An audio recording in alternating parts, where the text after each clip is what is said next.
반갑습니다. 창원에 자주 가는 스시야가 있어요. 가성비도 좋고 그 셰프님이 코우지에서 배우셨습니다. 저희가 그때 한번 술자리를 하다가 코우지에서 쓰는 막걸리가 있다 라고 얘기하시는 거죠. 막걸리? 막걸리랑 스시랑 괜찮을까? 라는 생각을 단 한 번도 해본 적이 없단 말이에요. 제가 얼마 전에 또 생일이었다고 팬분이 한 분이 탁주를 보내주셨습니다. 그래서 오늘 그 탁주가 무엇이냐?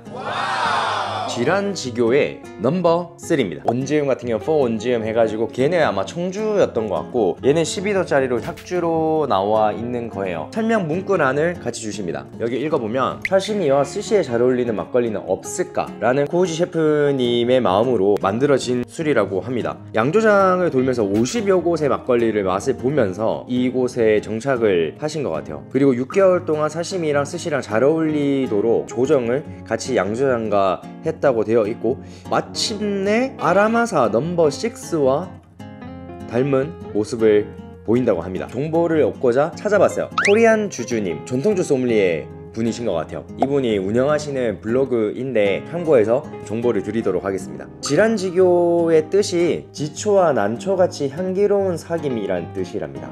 막걸리가 원래 스시랑 먹는 건가? 라는 생각을 했다고 했잖아요. 보시는 분들도 막걸리랑 스시라는 생각을 하실 것 같아요. 지금도 사실 저는 상상이 안 되긴 하거든요. 원래 일본에서 니고리 자케라는 탁한 사케랑 마신다고 합니다. 탁한 사케라고 하면은 뭐 막걸리겠죠? 저희가 청주가 막 사케 같은 개념이니까 그렇게 먹는 조합이 있나봐요. 전통 누룩을 사용했음에도 불구하고 누룩향이 거의 없고 자두와 배, 포도 등의 과일향이 되게 더불어지면서 부드러운 질감이라고 합니다. 꾸덕한 느낌과 텁텁함이 있을 수는 있는데 산도가 워낙 좋아서 정리가 된다고 적혀있네요. 단맛이 그렇게 강하지가 않다 그래요. 돼지갈비랑 된장찌개랑 잘 맞을 것 같다라고 말씀하셨고 당연히 데스시랑 사시미랑 매칭시키려고 만든 거니까 뭐 그거는 무조건 맞다 뭐 이런 식으로 적혀있습니다. 테이스팅을 해보도록 하겠습니다. 소믈리에 관점에서 잔을 3개를 준비를 해보았습니다. 왜냐면 설명에서는 와인잔과 먹으면 좋다고 되어 있었었고 지란지교 제가 딴 거 탁주를 보았을 때는 작은 잔에 짧게 마시는 게 즐겁다 라고 적혀 있었어요. 어떤 잔이었을 때 최고의 모습을 보이나라는 것을 한번 알려드리도록 하겠습니다. 흔들어야 되나? 이게 좀 깔려 있거든요. 일단 안 흔들고 먹어볼게요. 보통 막걸리 아시죠? 따면은 가스 나오는 거. 얘는 가스 뉘앙스가 없어요. 보통 이렇게 가스 뉘앙스가 없는 애들이 이렇게 지김이나 이런 것들 많이 남겨가지고 좀 무겁게 빠지는 경우가 많은데 그런 애들이 대부분 누룩이나 현모 이런 걸 잘 썼을 때 누룩에서 오는 그런 산도가 굉장히 발랄하게 만들어지는 경우가 많은데 그런 느낌이지 않을까라 생각을 하게 만드는 술입니다. 마셔보도록 하겠습니다. 작은 잔에 여러 번 테이스팅 하라라는 말이 있어서 그렇게 한번 테이스팅 해볼게요. 막걸리 좋아하시는 분들은 해창 막걸리 아실 텐데 해창 막걸리가 찹쌀을 많이 쓰거든요. 저희가 밥할 때도 찹쌀 넣으면 녹진해지는 거, 술도 찹쌀이 많이 들어가면 아무래도 무거워지는 느낌이 있습니다. 그래서 이게 찹쌀이 들어갔나 보다 라고 찹쌀 맛은 또 아닐 것 같다 라는 생각에 재료를 지금 찾아보니까 찹쌀이랑 맵쌀이 섞여 있어요. 그래서 찹쌀에서 또 오는 그런 지게미 느낌 그리고 약간 볼륨, 그런 달콤한 뉘앙스 이런 것들이 또 있을 수 있으면서도 해창 막걸리 같은 경우는 그런 뉘앙스가 굉장히 들어맞거든요.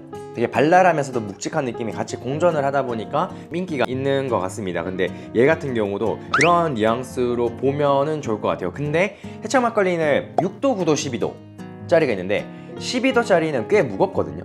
묵직한 느낌이 있습니다. 근데 얘 같은 경우는 지금 12도에 끊겨 있는데 해창 막걸리 12도의 무거움보다는 좀 더 발랄한 느낌과 그리고 산도가 굉장히 날카롭다고 보기는 어려운데 팡팡 튀는 느낌입니다. 무게감에 있어가지고 전혀 문제가 느껴지지 않을 만큼의 산도를 가지고 있다 라고 표현을 할 수 있을 것 같습니다. 그리고 전통주 소믈리에님께서 볼륨이 있는 과육의 뉘앙스를 언급을 하셨잖아요. 제가 여태까지 먹었던 모든 막걸리 중에서는 비계미 내지는 끝에서 오는 그 누룩 뉘앙스 그리고 쌀이 물에 불었을 때 올 법한 탁한 느낌이죠. 탁한 느낌이 있는데도 그게 되게 클린하고 깔끔하게 느껴집니다. 그러니까 정말 잘 만들어진 술이라는 느껴집니다. 작은 잔에 먹었을 때는 나쁘진 않아요. 첫 잔 마시자마자 잠깐 멈췄던 게 입에서 너무 마음에 들어가지고 잠깐 멈췄었던 건데 아쉬운 거는 향이 그렇게 두드러지지는 않아요. 당연히 잔이 이러니까. 두 번째 글렌캐란 잔으로 진행을 해보도록 하겠습니다. 얘는 향이 어느 정도 날 수가 있으니까 전통주 소믈리에님께서 언급해 주셨던 그런 뉘앙스의 향들이 굉장히 잘 들어차고 있고 확실히 과실 느낌이 많이 납니다. 멜론 이런 느낌으로 좀 많이 나는 것 같아요. 훨씬 더 산도가 발랄하게 느껴지는 것 같아요. 그리고 앞에보다 조금 더 라이트하게 느껴지는 것 같기도 합니다. 그래서 향을 넓히면 넓힐수록 얘가 가지고 있는 라이트함이 조금 더 살지 않을까라는 생각이 들기는 합니다만 입에서는 솔직히 앞에 게 조금 더 마음에 들었던 것 같거든요. 세 번째로 가보겠습니다. 스시나 사시미랑 어울리게끔 막 먹고 싶다라고 한다면 저는 첫 번째를 고르지 않을까라는 생각을 합니다. 확실히 앞에 애들보다는 입에서의 레이어가 느껴지는 것 같아요. 지게미 느낌, 그런 술의 느낌, 이런 이제 향이 넘어갔다가 다시 올라오는 뉘앙스, 이런 모든 것들이 하나씩 팡팡팡팡 터져주니까 훨씬 더 마시는 거에 대한 즐거움이 있는 것 같습니다. 입에서의 다채로움이 훨씬 더 살아나는 것 같아요. 근데 작은 잔에 먹는 것보다 입에서의 무게감이나 강렬함이 조금 덜하게 느껴지기는 합니다. 스시랑 사시미를 위한 술이라고 하니까 그거를 생각하고 한번 진행을 해보고자 한다면 글쎄요, 옛날에 스시가 만들어졌던 기원 자체가 먹기 편하게 하기 위해서 그냥 주먹밥 개념에다가 큰 덩어리로 만들어진 한 번에 먹을 수 있는 그런 음식이 기원이었다고 저는 알고 있어요. 그래서 쌀에 대한 향들이 좀 더 강하게 받쳐줘야 오히려 맞는 술이라고 생각합니다. 너무 클린하게 만들어지는 스시랑은 저는 안 맞을 것 같고 초를 꽤 쓰는 게 좋지 않을까 싶기는 합니다.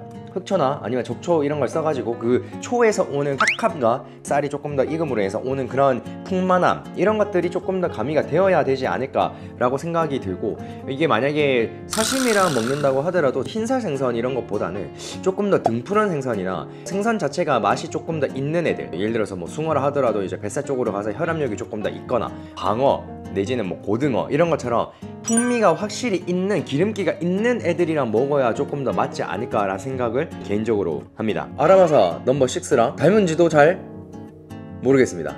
여기서 마무리하도록 하겠습니다.